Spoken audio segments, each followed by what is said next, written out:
some of y'all women gonna get mad at me today, so if you can't take constructive criticism, baby, keep on scrolling. Many of you women are not really what you think you're cracked up to be. Like, some of y'all are really not great people to be in relationships with. Y'all know I work with couples every single day, and I'm gonna go ahead and make a list of everything that I have to work through. First things first, quit coming into relationships. Ok, la dame en question, c'est une dating coach. Comme vous savez, il y a beaucoup de dating coach de nos jours. C'est une femme qui donne un peu des conseils sur les relations de couple, quoi. Et dans la vidéo, elle est en train de briser le mythe. Elle ouvre un peu les yeux aux femmes pour faire comprendre aux femmes que la faute n'est pas toujours du côté de l'homme, quoi. Donc, sans plus tarder, allons-y. Trying to make a man secure your insecurities. That's your job. If you lack confidence, if you have low self-esteem, if there's still trauma that you're operating in, if you're self-critical, if you're judgmental when it comes to yourself, if you blame yourself, if you're still operating in guilt and trauma and everything else, baby, that's for you to handle, not him. Respect his space. Like, stop becoming so preoccupied and hyper aware of what a man has going on. As soon as you see his mood is off a little bit, you start becoming overwhelming. What's wrong? What's wrong? What's wrong? Let me tell you how men are. A lot of men, when they are going through stuff, they may end up withdrawing or retreating because they're trying to figure it out. Ouais, et ce qu'elle dit là, je suis d'accord avec ça dans la mesure où, généralement, nous les hommes, on n'est pas comme les femmes. Les femmes ont toujours tendance à vouloir exprimer ce qui leur passe par la tête. Ce qui fait que quand tu es un homme et que tu es dans une relation avec une femme, et que tu as un truc qui te préoccupe, et que tu ne t'exprimes pas de manière verbale, parce qu'il y a plusieurs formes de communication, hein. C'est pas seulement la communication verbale. Les femmes ont tendance à utiliser la communication verbale pour exprimer ce qu'elles ont sur le cœur. Donc, ce qu'elle est en train de dire, c'est quoi? C'est que généralement, quand tu es dans une relation avec une femme et que tu n'exprimes pas tes émotions de manière verbale comme les femmes le font, ta partenaire ou bien ta conjointe ou bien ton épouse va penser qu'il y a un truc qui ne va pas, ou bien va te fâcher contre toi parce que tu n'exprimes pas tes émotions comme elle voudrait que tu exprimes tes émotions. Alors que les hommes sont différents des femmes en ce sens que nous les hommes, on n'a pas souvent tendance à exprimer nos émotions de la même manière que les femmes.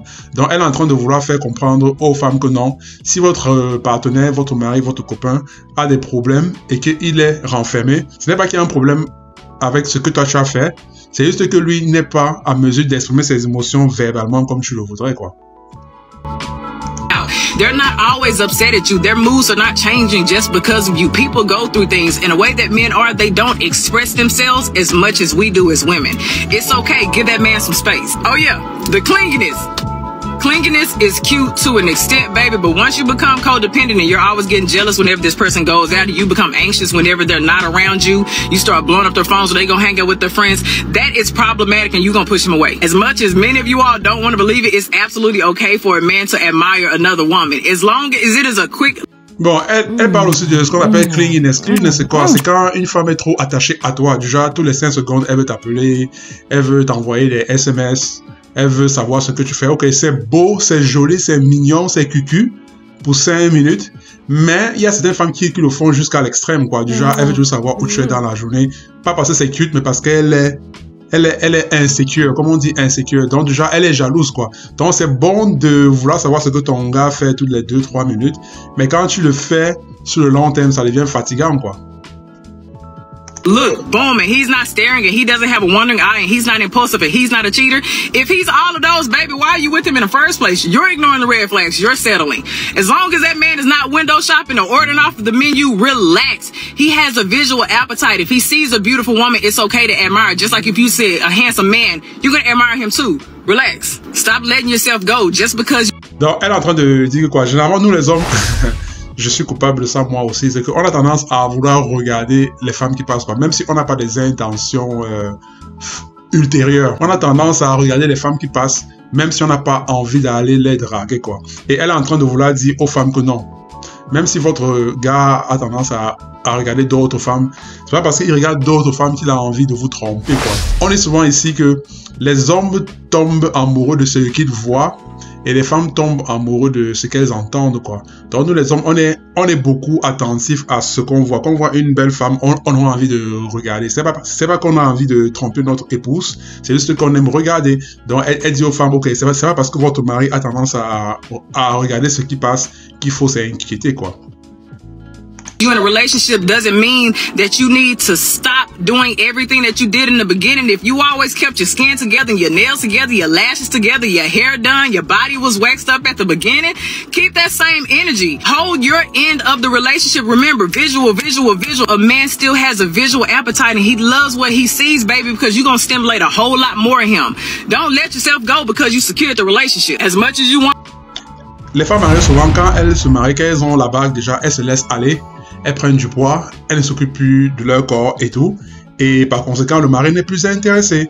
Donc, en fait, ce qu'elle dit, c'est quoi? C'est qu'elle dit aux femmes qui sont mariées de ne pas arrêter d'essayer de séduire leur mari, même quand elles sont mariées, quoi. Parce que les femmes ont souvent tendance à dire que, bon, voilà, je suis mariée, j'ai des enfants, je suis occupée, donc j'ai plus le temps de faire ce que je faisais avant pour te plaire.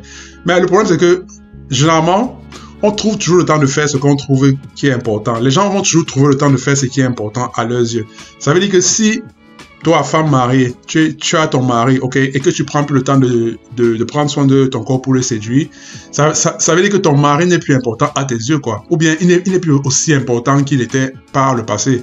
Pourquoi? Parce que tu sais que tu es marié, tu sais que tu as la bague, et par conséquent, tu fais plus d'efforts. Donc, elle veut simplement dire aux femmes, n'arrêtez pas de vous rendre séduisantes pour votre mari, parce que, comme elle a dit plus tôt, les hommes, on tombe amoureux de ce qu'on voit, quoi. Et on aime ce qui est beau, quoi. Believe it, you're not always right. As much as you want to always be in control, you have to let some things go, baby. You cannot love a man the way you want to love him. If you study him, if you pay attention, if you actually listen, I guarantee you he will tell you how to love him. You cannot limit the way you love him to a love language. That's why I hate the conversation of love language.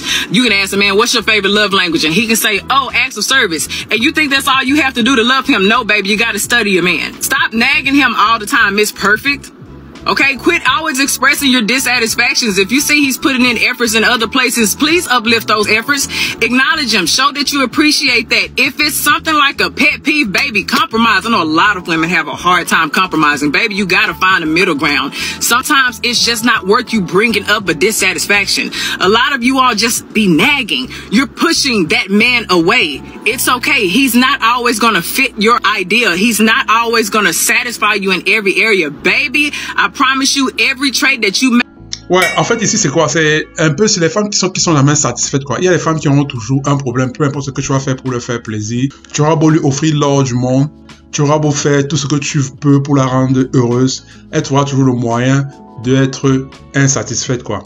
Donc, elle veut faire comprendre aux femmes que de manière générale, si un homme fait les efforts pour vous plaire, ok, c'est pas la peine de continuer à critiquer le peu qu'il fait, quoi. Appréciez le peu qu'il fait déjà pour vous et arrêtez de critiquer les petites choses sur lesquelles il n'est pas nécessaire de se plaindre, quoi. Les femmes souvent ont tendance à regarder le verre à moitié vide et pas le verre à moitié plein. Donc elles ont tendance à regarder plus les défauts que les qualités, quoi. Have on your beautiful checkoff list, he may not measure up to every single one of them. That's why you have to be selective, but stop nagging all the time. You can't read minds and you can't predict the future, so stop trying to interpret things and stop trying to jump to conclusions. Baby, it's not healthy. It's a distorted way of thinking and it will kill your relationship. Being independent is okay, but why do you have to be so independent that you're unreceptive? Men love to be needed. Femme indépendante. Ouais, ça c'est le concept des femmes indépendantes, ok? If you're so independent that you won't even allow him to help, what is he there for? Stop involving everybody in your relationship. I don't care if it's friends or family. They have no... Ouais, les femmes aiment beaucoup parler de leurs problèmes à leur famille, leurs amis et tout. Quand il y a le moindre petit problème, il faut qu'elles trouvent le moyen d'aller parler de ça à tout le monde. Je comprends que de manière générale, les femmes ont toujours besoin d'exprimer leurs émotions à quelqu'un. Mais il y a des fois, il y a des choses qu'il faut garder dans le couple, quoi. Quand il y a un problème dans le couple et que toi tu vas courir à tes amis, à ta famille pour expliquer ce problème-là, chacun va mettre sa bouche dedans, comme on dit en Afrique, sans savoir quels sont les détails du problème. Et il pourrait te donner des mauvais conseils qui vont pas te permettre de gérer ta relation comme tu voudrais. Donc il y a des choses que des fois il faut pas partager avec la famille et les amis. Quand vous avez un problème entre votre copain et votre mari, c'est pas toujours la meilleure idée d'aller partager ça avec tout le monde. Oui, c'est vrai, des fois, tu as besoin de te soulager de ce que tu as sur le cœur, mais de la même manière, il faut pas aller tout dire à la famille et les amis, parce que quand vous le faites, ça va plutôt attirer les mauvais conseils dans le couple, quoi. Ok?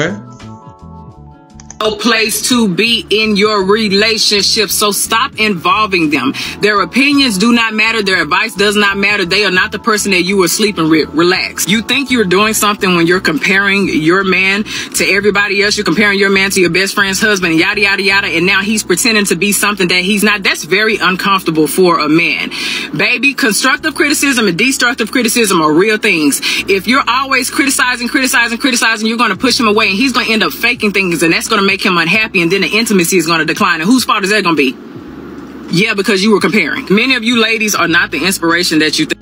Ouais, c'est ça. Parce que quand vous critiquez trop, parce qu'en fait, qu'est-ce que ça dit, c'est que les femmes ont toujours tendance à vouloir critiquer. Bon, les hommes aussi. Mais de manière générale, les femmes sont un peu plus pessimistes que les hommes. Là, il faut le dire, quoi. Donc, de manière générale, les femmes ont toujours tendance à vouloir regarder le mauvais côté des choses plus qu'à apprécier le bon côté des choses. Et si, mesdames, si vous continuez à vouloir critiquer votre conjoint, votre partenaire, votre boyfriend, éventuellement, il va arrêter de faire ce qu'il fait déjà de bien, et puis ça va le chasser, quoi. Et il va aller se retrouver avec une femme qu'il apprécie mieux, et vous allez le perdre. Ok? Donc, essayez d'apprécier le peu que vous avez déjà. Think that you are. I'm sorry to break it to you. If you're always operating in your comfort zone and you refuse to take risks and you lack intellectual intimacy, you don't go out there and try to learn new things, baby, you're not reaching new opportunities, you're always low in your confidence, you're not really inspiring this person. If this person is trying to grow, and you want to stay and you want to be on social media or on your phone and everybody else's business, and you're not really doing anything to add to his fruition, baby, eventually he's going to grow without you. Pessimism. Stop being negative all the time. Communication. Learn to listen. Validate their experiences. Don't interrupt. You know what? The list can go on. Just work on your communication, baby, okay? Now, I know some of y'all gonna get to the end of this video and be like, Look, if you want a healthier relationship, start taking criticism. Take each piece if it applies and let it apply. If it doesn't, then go on about your business. But if you want a healthier relationship, if you're dating, if you're a girlfriend, if you're a wife, whatever it may be, you want a healthy relationship, baby, take the criticism as constructive. Take it as a learning tool. Use it and change. En fait, elle a tout dit, quoi. Il faut savoir être prêt à accepter la critique, homme comme femme, hein, parce que chacun n'est parfait, quoi. Donc, c'est pas seulement un défaut qui est propre aux femmes, mais aux hommes aussi, quoi. Quand tu es dans une relation avec quelqu'un, tu n'es pas parfait, tu as des défauts. Donc, quand on te critique, il faut être ouvert à accepter la critique. C'est comme ça. Alors, ça sera tout pour aujourd'hui, la famille, les amis. Si jamais la vidéo vous a plu, abonnez-vous à ma chaîne et partagez avec tout le monde. Et on se voit à la prochaine vidéo.